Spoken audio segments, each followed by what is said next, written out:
All right, Calvin, sir, welcome to the Campfire sessions. It's a pleasure to have you here. It's great to be here. This is something kind of different, but I've been looking forward to it. I get that a lot from people, and my response to that is by providing an outdoor setting, it seems to bring something very special out of the conversation. Now, I totally agree. My wife and I have been outdoors people for a long time. We've been involved in scouting and local nature center activities and you name it, we've done it. Uh, she's a little more. We're kind of a team. Uh, I came to you via my book on it's a religious book. Religion has two components to it. It has the word and it has the creation, and I think they both fit together. And outdoors is where you enjoy God's creation so much, and it's you talk about peace. That's where I go to get peace, even if it's a noisy outdoors. We There, built a nature center. We built a nature center here in Joplin, Missouri. That's probably 2 miles from an interstate. And you think, and when we were thinking about it, it was like, why would we do that? But it was the best place. There was a lot of green space. There was a nice uh, stream going through. It had everything, all the components you needed, except for the interstate. Well, it's been open. That area has been open now for 10 years. And I don't even notice the interstate anymore. I just don't. My wife and I went to some a Audubon training out in Connecticut. Oh, it's been about 20 years ago, and we were at a beautiful Audubon retreat. I mean, just immaculate. And the guy that was running it said, "You'll never guess, but we're like 10 miles from LaGuardia." And yeah. After he said that, you did see the planes coming and going, but after you'd been there for a couple of hours, outdoors just seems to take over. Nature seems to take over things that are not natural. That's what I've come to find out. it does very quickly. And the other thing that I really enjoy about the outdoors is that it becomes whatever you make it. That's true. If That's you're so, will, so true. if you're willing to open up your heart and you're willing to feel the environment around you, it can be so powerful and so impactful. But then again, it's also got the ability to not only ground you, but also help you to heal and to let go of things. That's absolutely true. I also have some Native American background, and you're speaking my language as far as healing. And then you go back to the spiritual side. Uh, the Bible talks about the peace that passes understanding. That doesn't happen in front of a computer in an office building. You're much more likely to find that peace sitting on the riverbank. You might be fishing, you might just be meditating, but just getting outdoors. I've had some problems getting around lately. I'm 70 plus, and man, I'm missing my outdoors a little bit because it's hard to get there, and then when you get there, you can't do what you want to do. But I'd rather be out than be in, because just like you said, and sometimes when you're stuck in a location or you change your environment, you change yourself so that you used to be able to hike and climb mountains and do all these kinds of things where now you're a little less mobile, uh, but you have to you have to gear yourself down so that you can still enjoy because it's still there even if you're not climbing a mountain peak or doing a big run or hike or something. uh, Take it at your own pace because nature's not going anywhere. You just work yourself through it, and it always makes me feel better. I'd much rather do that I mean, sitting here looking at nature just makes me happy in your background there. I'm grateful for that. And that's what I really try to do with my work is make people come to an understanding. Well, not necessarily make, but allow them to discover there's joys within the great wilderness, within the great unknown, the things that we have the opportunity to explore at our own pace as we travel through a trail or whatever adventure that may be. We do the same thing in life. We find enjoyment. So we have all these different things around us so we can explore and enjoy and really ultimately come back to the idea of better understanding exactly who we are.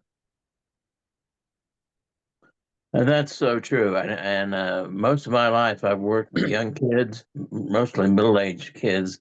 But I've been retired for 20 years, and how's the world changed in 20 years? And when I started, it was 50 years ago, and how's the world changed? Or not 50, 30 years ago. How's the world changed in 30 years?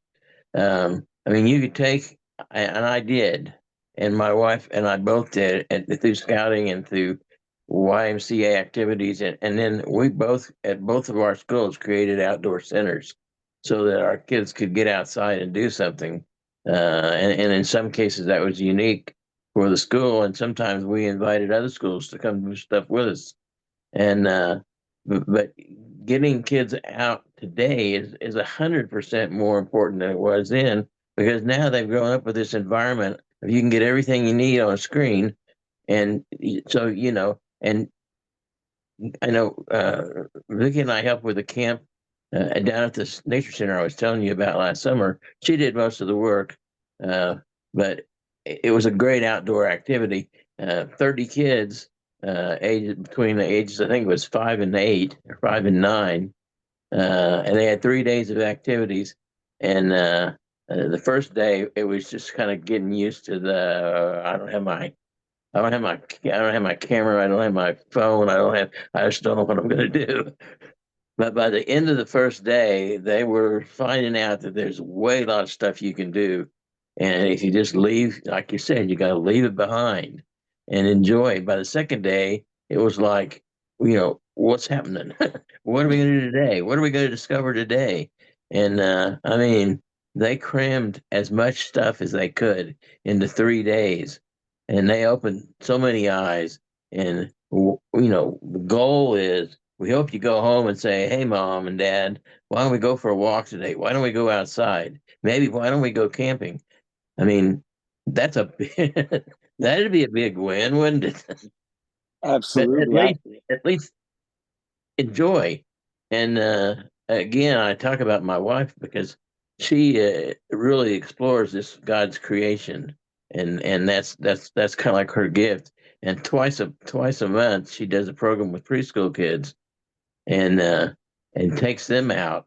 And sometimes they even play in the dirt. I mean, things that they don't usually do, even in preschool. I mean, but the thing about it is, when she does her programs, most of the time, she may have a program with 10 kids and 15 adults.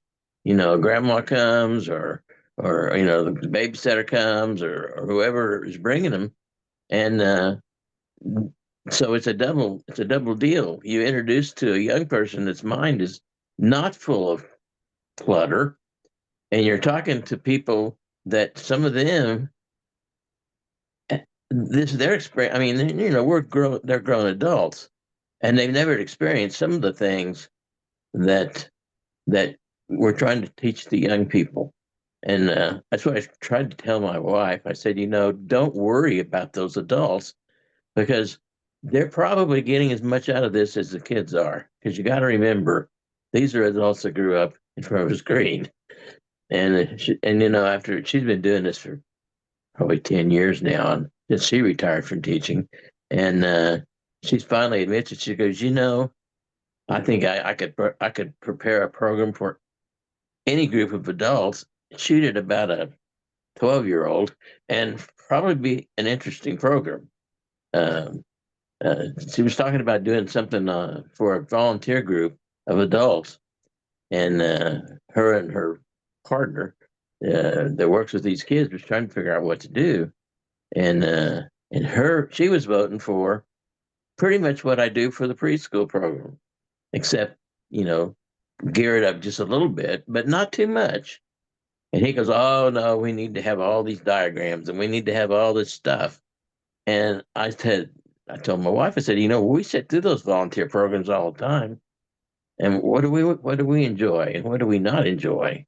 We don't enjoy diagrams and we don't enjoy all this stuff. If we're talking about outdoors, we want to be out there. We want it presented to us in the simplest terms so we can enjoy it and we don't have to think about it too hard. And then if the fire's lit, we'll go to the diagrams and to the computer because we can always do that. But when you got a live audience, you got to do what you can with them, to inspire them. And inspiration doesn't necessarily come from a diagram. And it's awful hard as a school teacher to get away from definitions because, man, when I was growing up, that was real important. But it's more important to experience it than it is to be able to recite it. And because a lot of people know all kinds of things about nature, but they've never seen a bug. And you'd be surprised at how many kids think that they're allergic to bugs, and they're frightened. I have a very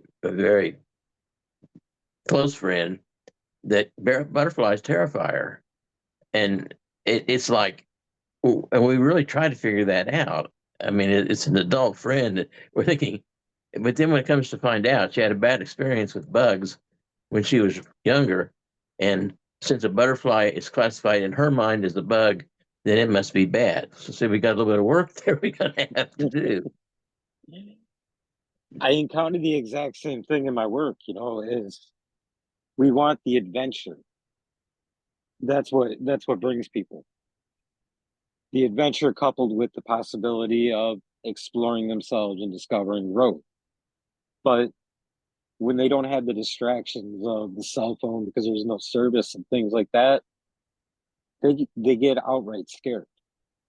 So you got to kind of work them through that a little bit, and let them get their hands dirty, and then you come across a staircase. It's got 150 steps looking up. That can be pretty intimidating at the same time. Brings back that fear factor for them. So like, man, Yeah, I can't do it. You turn around and you look, you go, that path that you already come across, that's gonna be just as challenging. You may as well just go up those stairs. And you help them to work through those things through different exercises and metaphors in nature, which to me is beautiful because that's how I changed the entire direction of my life. So getting to do that with someone else is like a celebration within my heart. It's an amazing experience. When you get to the top of that staircase and they look down and they go, man, I persevered all that heavy breathing and all those heavy steps in order to get here. And look at where I'm at now. Look at this right. beautiful view. That is a beautiful moment that, you get to celebrate and enjoy.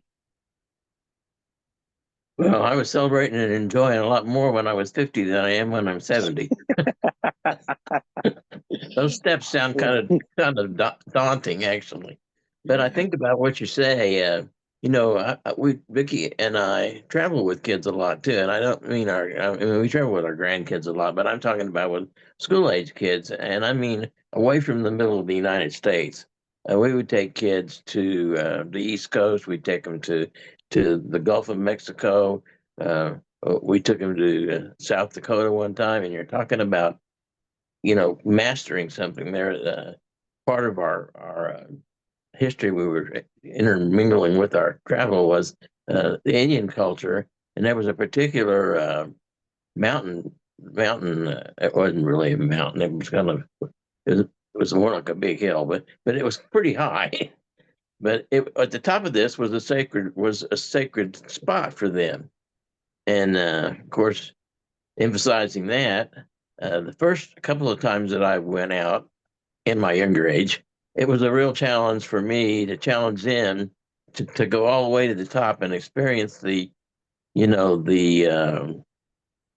don't know, the spiritualness of being where it was because it was a beautiful location, and I can see why this particular tribe held it sacred. The last time I had a guy that was much younger than me and was much more excited about it than I was, take the kids up. But they did come. You hear them come back and they go, "I did it! I did it!" And uh, and I hope they remember that. I mean, I think they probably will. We've also taken lots of kids, to the ocean for the first time. And I remember telling a supervisor that was saying, "Why do you want to do that?" And one of my companions that was traveling with us said, "We just want them to take off their shoes and let the ocean water come in and squish under their toes and just feel it." And uh, and supervisors didn't argue with that. Of course, they did a lot more than that, but it was like, for most of them, wow. Some of them had seen. We're talking again from the Midwest. A big river, yes. Anything like the ocean, no. And it was just awe. It was just definitely. And this was before the word "awesome" was even invented. That's the way they were. I mean, it was just like, wow, and every little part of it. And another thing that I thought was taught whenever we were talking about teaching about outdoor stuff is, the ocean's a great and vast place, but take an area and draw a circle, or take a piece of rope and put a circle around a spot out in the yard, and then give those kids 5 minutes and see how many different things they can find. And so big is not always, the adventure is not always in the great wide open, but it's also can be in a very, very small area. And another thing, is the same with water. A lot of the kids around here, we work with stream ecology and with microinvertebrate. And you say, well, how are you going to teach a 5-year-old about microinvertebrate? Well, you do the same thing you did with a 12-year-old or a 20-year-old.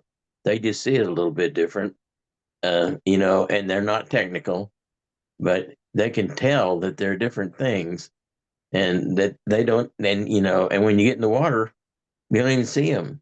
But when you pull them out of the water and get them under a magnifying glass, look around, and I've seen them get just as excited as if they caught a fish. So Mm-hmm. there, you just have to. You just is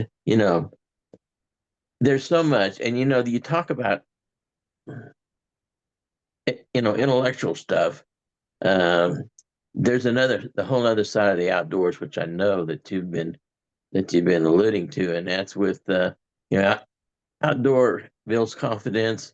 It builds camaraderie. It builds teamwork. It builds this idea that we can help each other. We can help each other achieve something. And that's another. That just outdoors just offers that to you. You don't have to invent it. It's just there, and it's there to for your taking. I've got to admit, I've taught school and I work with a lot of teachers, and I'm not I'm not calling out anybody. In fact, I kind of feel sorry for some of these people. They'll take a group of kids on a walk and never look up, or down. They just look straight ahead, and they don't slow down very much. And there's really not much, because the kids are, oh, you see that? You see that? Now get in line, Well, A+ for trying to get outside, but not so much A+ for what you're going to get out of it.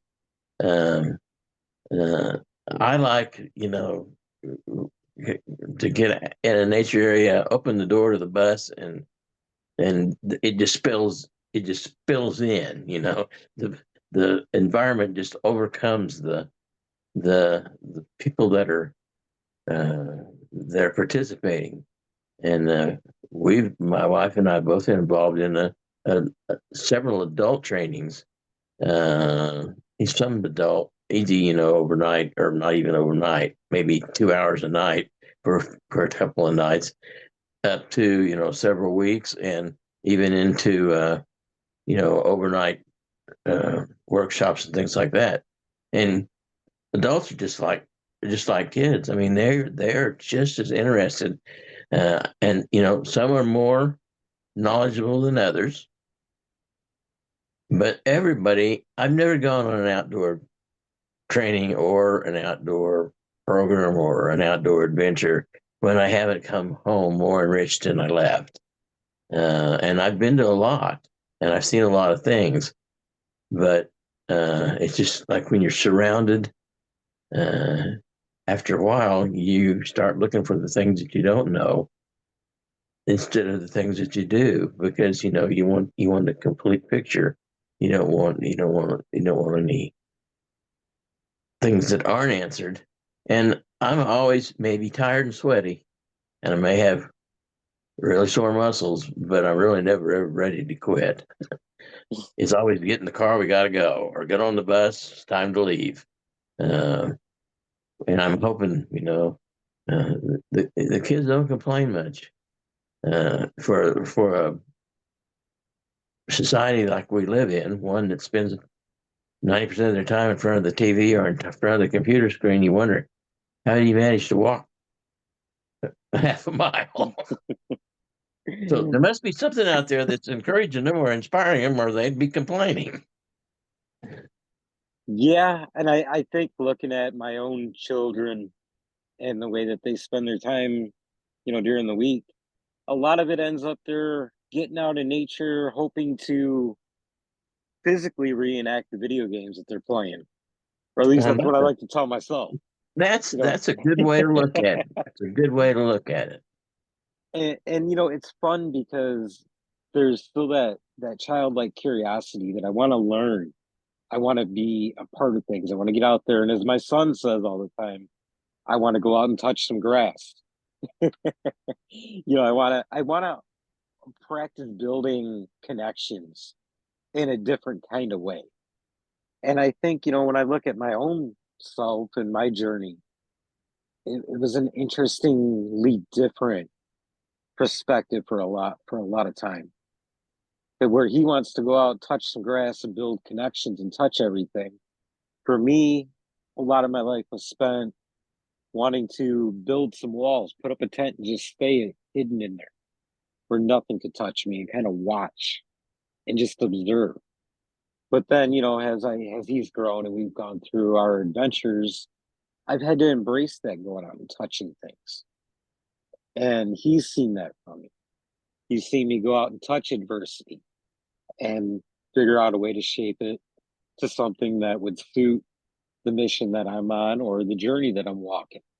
So, yeah, you do learn a lot just from that power of observation.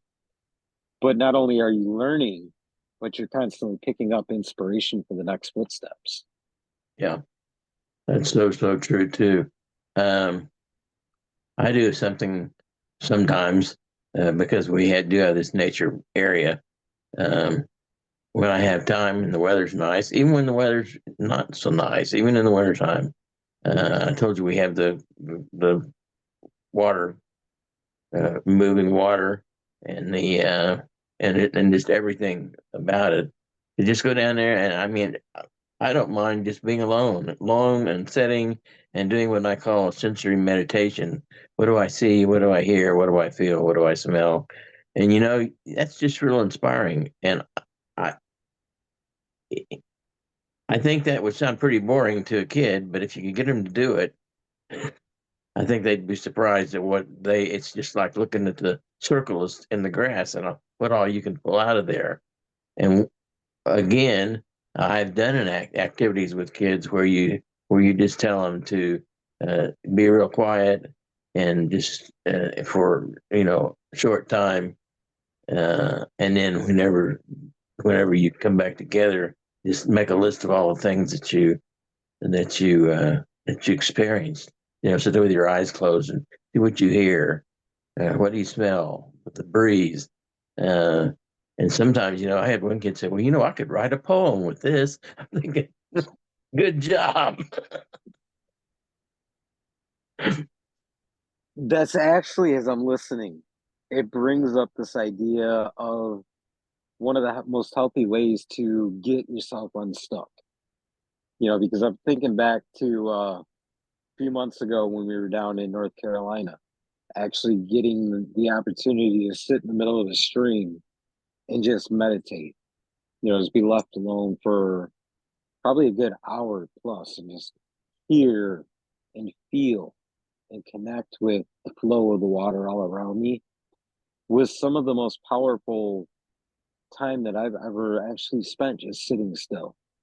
I can't I can't even begin to count the number of pages that came written after that session, but just to feel it and just to keep recalling it, it is inspiring, but it also presents a brand new perspective when you're kind of feeling like you're trapped. Yeah, I understand that. Um, we went to Costa Rica with a group, and again, I tell you, my mobility is quite a bit challenged. Um, but it was really challenged after we got there because I had a fall and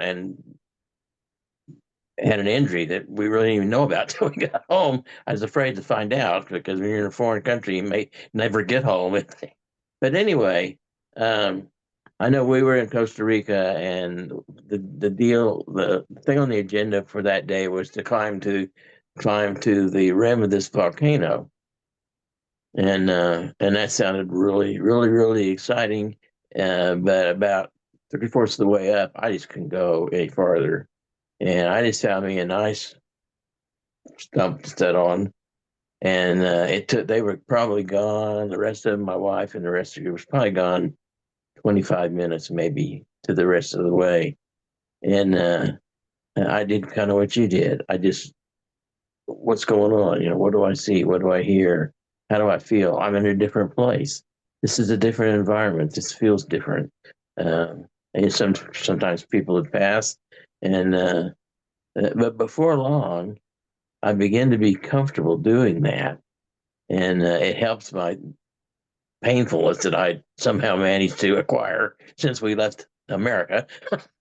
But and when they came back from the top of the volcano, they had a lot of things to talk about. But I'm not sure I would have been any more excited if I'd made that long walk, because the things that I encountered with myself in that area seemed pretty important. And, I journaled that day probably more than some of the people that went all the way to the top, because they were so exhausted by the time they got there that they really couldn't enjoy what was going on. Because that's another thing about when you hook up with these tours. The people that are running them say, oh, they're moderately or maybe mild or moderate. It doesn't make any difference. They're pushing you. They're pushing you. They're pushing you to your limits. And you really don't get as much out of it as you'd like to. But, there it gets back to, you do what you can do and you enjoy at whatever level you're at. And that was 2 years ago. And I don't know, my health's not bad, but my mobility hasn't improved a bit. So I'm pretty much limited to, short walks with rest, or, just going out and enjoying where I'm at and who I'm with. But I'm getting pretty good at doing that. And that's the catch of it, because I think it's really interesting how when you go out into nature, regardless of what your activity is or what your goals are, sometimes you're drawn to a particular spot. And when you sit there, it does have that kind of impact on you to where you learn how to become comfortable with where you are in the moment. And that transitions back into our daily lives, regardless of what it is we're trying to do. It helps us better understand and grasp the fact that we are exactly where we need to be and doing exactly what we need to be within that present moment.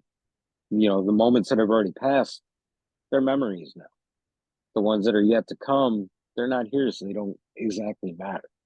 We're able to set our feet where we're at in the moment and prepare ourselves for what's coming down the road so we can still enjoy it. That's so, so true. And this preparing for, well, first of all, living in the moment is kind of hard. I mean, we talk, here about all the distractions. So you have to almost practice doing that. But if you can do that, you know, you really can go home, sleep good at night, and wake up thinking about progress. But I don't know. Being outdoors is just a release for me altogether. If I'm stressed or with a group of stressed people, if you can get them outside, I mean, when I taught school during lunch, you only had 30 minutes, but I might take a walk during that 30 minutes and eat cheese and crackers because it made me I was more ready for the afternoon than if I'd sit in the lunchroom with a bunch of children that were making noise. I'm not saying they were bad because that's what children do when they eat lunch or sit in the teacher lounge and be surrounded by gossip. I just really, take some fresh air, maybe visit with a neighbor along the way. And uh, occasionally I'd have somebody want to go with me. In fact, before long, lots of people were wanting to go with me. But it's, it's just a way to deal with stress. And now, I don't think there's any job that's not pretty much on the stressful side anymore. Teaching certainly hasn't changed. You got your medical field, and they're even saying, well, we can get, our nature center is, oh, I'd say maybe 2 miles from the biggest hospital in town, and they're encouraging their staff to go over there on their time off, and they'll even run a shuttle over there so that they can walk the trails and just kind of unwind a little bit on long days if they'd like. And I think that's a sign there that in that particular medical facility they appreciate the positiveness of being able to leave it behind for just a few minutes even. So we've created a workplace that is so stressful and so complicated that we have to leave it. We have to completely leave it to wind down. And and you just look at the green space. It just keeps getting smaller and smaller. That's the part that worries me the most. And that's what we talk about when we have our nature center meetings and our meeting. My wife and I belong to 3 different nature groups.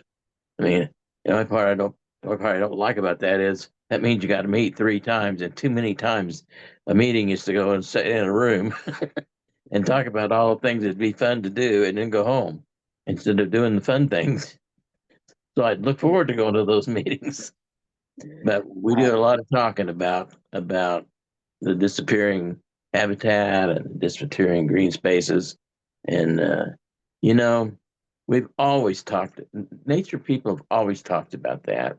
They've always talked about habitat. They've always talked about environmental things and loss of habitat and how important all these things are way before they start talking about climate change. And yet people just panic when you bring that up. And but from the minute I ever started teaching school, we always taught about the balance and about how you had to have enough green to compensate for populations and wildlife and all these kind of things. So it's not like it's something brand new. It's just something that people don't want to think about, I think. And that's also very sad. But where were we at the other day? And we were having a peaceful conversation. It wasn't me. It was my wife telling me It was one of these trainings where we're training groups of people to go out and work with people in nature. It was a training. I wasn't there, but one of the people that I work with was, and she said we were having a nice peaceful training. And then somebody mentioned the word climate change, and it was that, we might as well just close the door and gone home, because everything we worked up to that evening got mixed up in this terminology that most people don't even know whether they're for it or against it. They just like to argue about it. And Robin said, he says, I guess maybe that's one of the things we need to talk about in this training is how to educate without, causing a panic or causing uh, us and them type discussion, because that's not gonna accomplish what we need to do. It's not gonna make the streams any cleaner or the grass any greener, or more green space or more woodlands. Uh, you can't argue about it. You just got to live it and understand and do something about it. Uh, well, I step off my political speech there, but uh, to me, uh, we have to protect our green space. We got to protect our streams and and the air and all that stuff. Or it won't be anything to enjoy. And we've just been talking here for several minutes now about how important it is, and it just, so as well as enjoying it, we've got to become, I guess, protectors, advocates, uh, so we continue to have it with us, so our kids can enjoy it.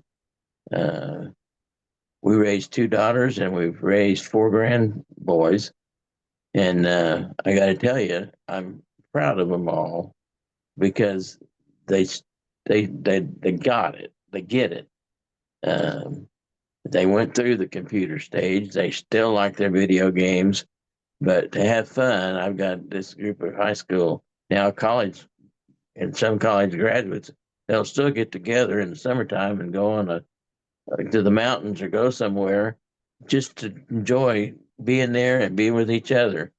And and and they go hiking around here, and that's good. Whenever you talk to a bunch of older, high school, early college age kids, and you go, "What are you going to do today?" And they go, "Well, we're going to go for a walk, or we're going to go down to the conservation area and see what we can find."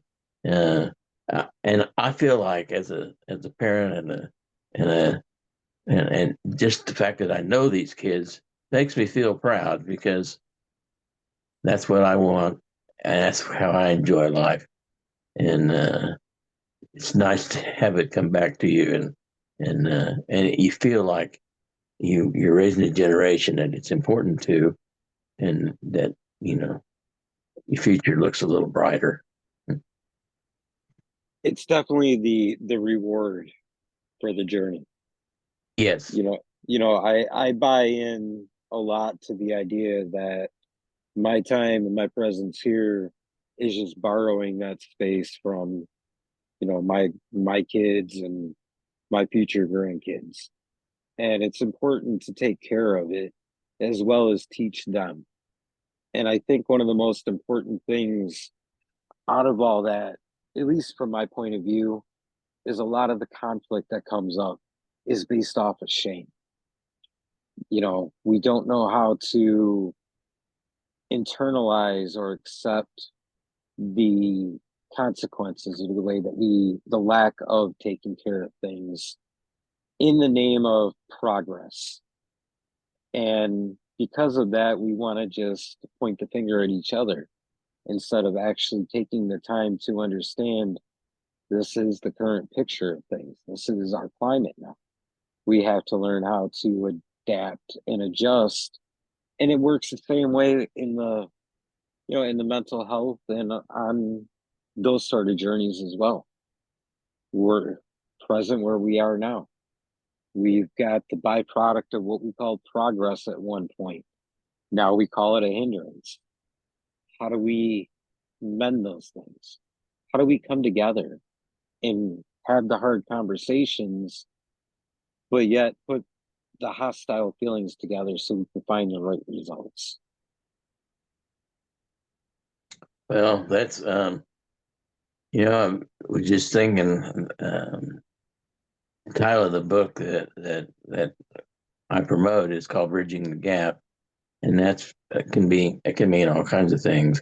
In particular, for me, it was written to bridge the gap between the spiritual world, between heaven and earth. But it also, through my life, has always been, you know, this gap between indoors and outdoors, this gap between the natural world and the world and the man-made world. And then when you look at it all on holistic basis, they're really about the same. You know, but I talk about it in the book about outdoor experiences and working with children that have belief issues. And sometimes they get the satisfaction or the comfort of belonging by being with a group and being outdoors. And sometimes they're not getting what they need to get at home. And I'm not saying that people don't try. I mean, I've just worked with enough kids over 40 years to see a lot of family dynamics that need a little assistance. And sometimes, if you can build a belief system in a kid, sometimes they can take that home and help build a better family. And I get a lot of that. I mean, you were talking about mental health earlier. You can just leave some of that baggage at the door when you go on a walk out in the woods, or you go fishing, or go for a bike ride.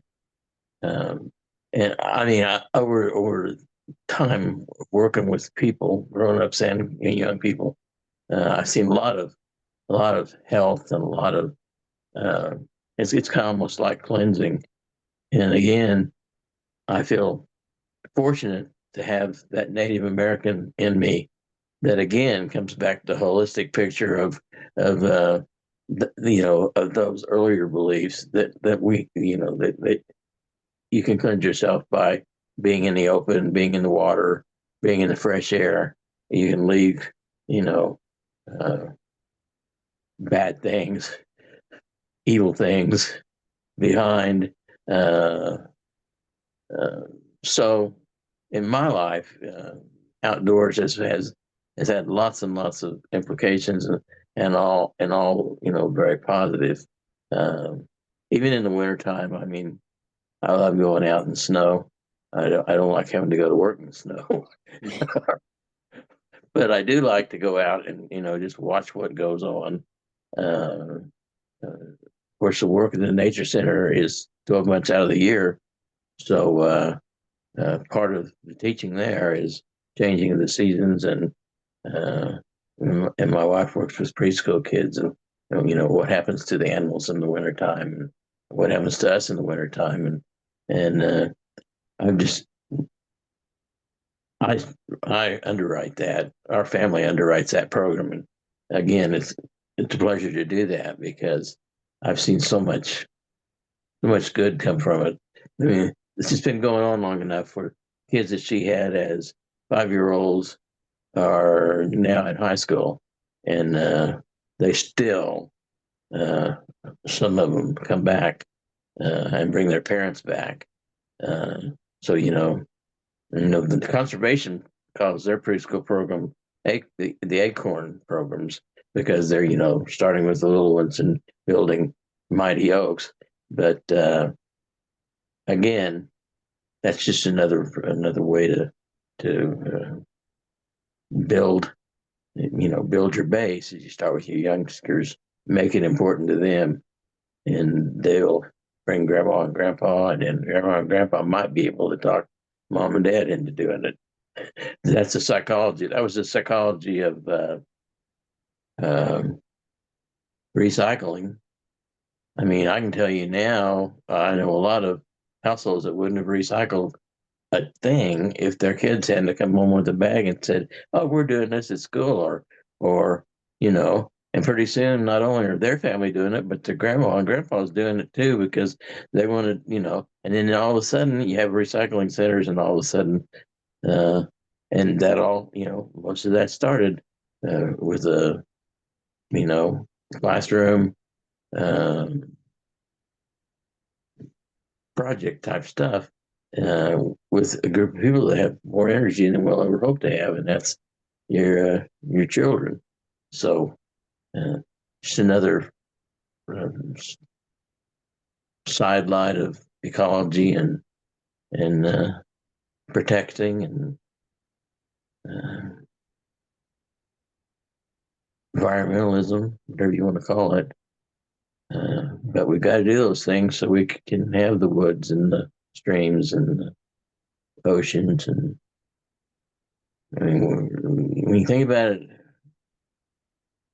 if we didn't, we'd be giving up a whole lot more than you even want to think about. I mean, and I really do enjoy your set where I'm looking at trees all the time, because that's what it's all about. It's about how many branches end up growing off that tree and how we can facilitate that growth. That's right. And anyway, but I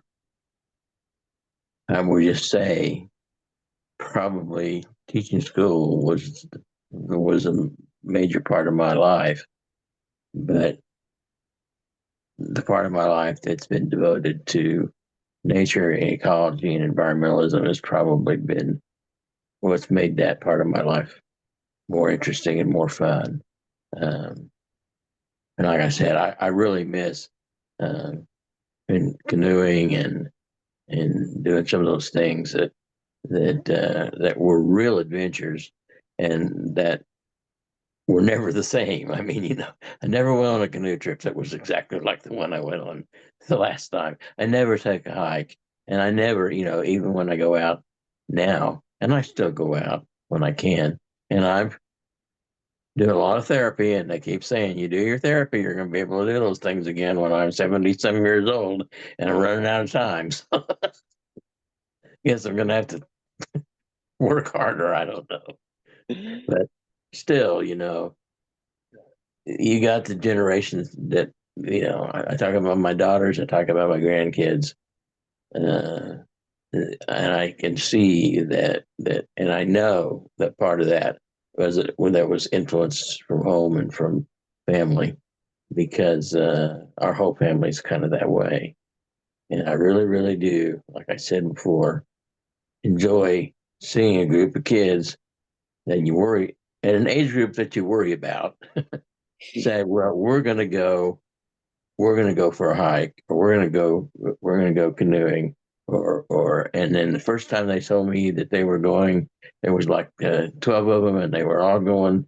And this was the year that they graduated from high school, and we're all going to, I don't know, they were gone 2 weeks.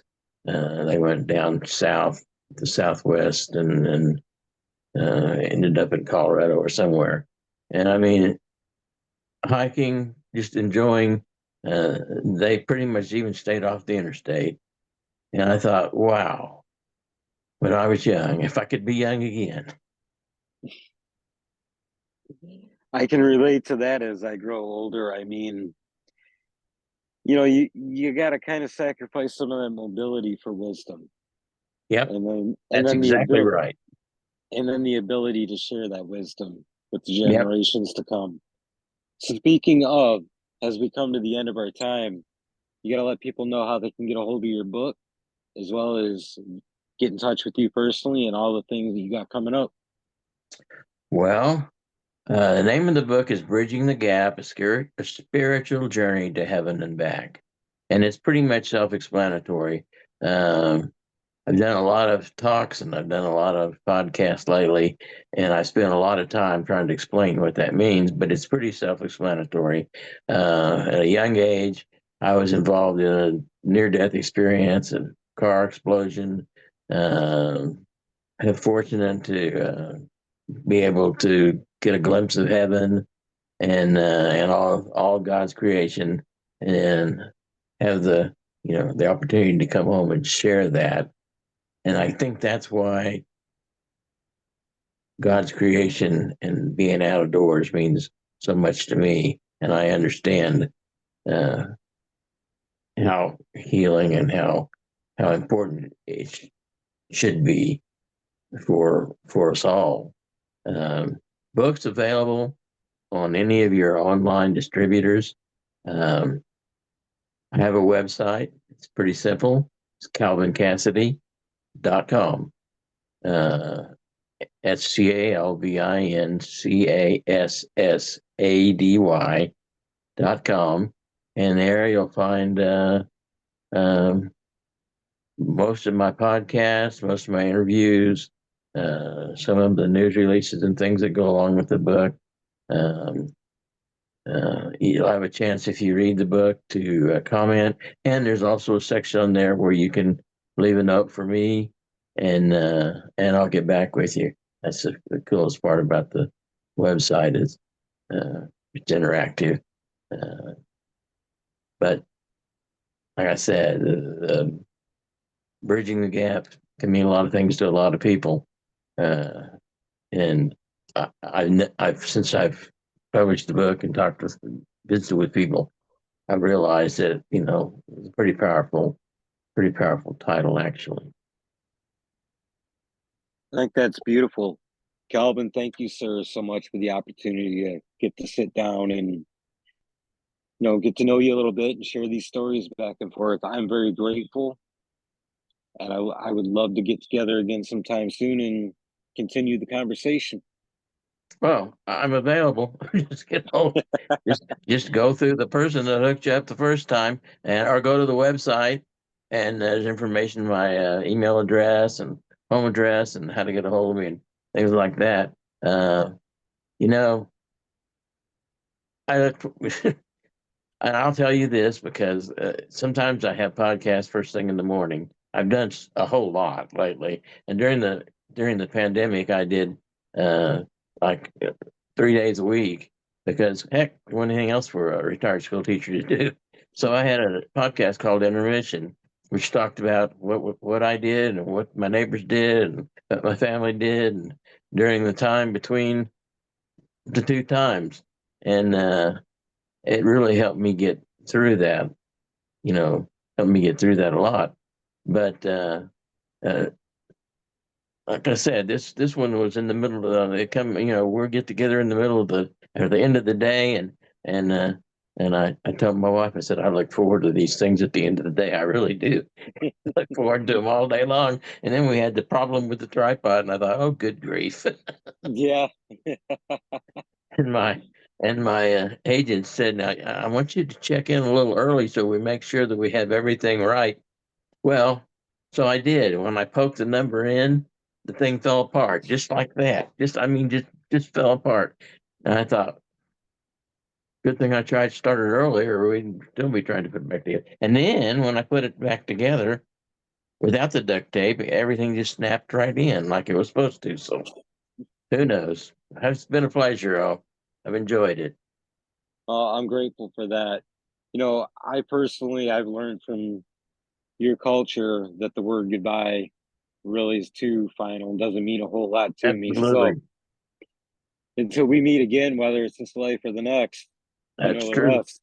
Have a All right. safe, prosperous journey. You too. We look Thank you forward to very it. much. Okay.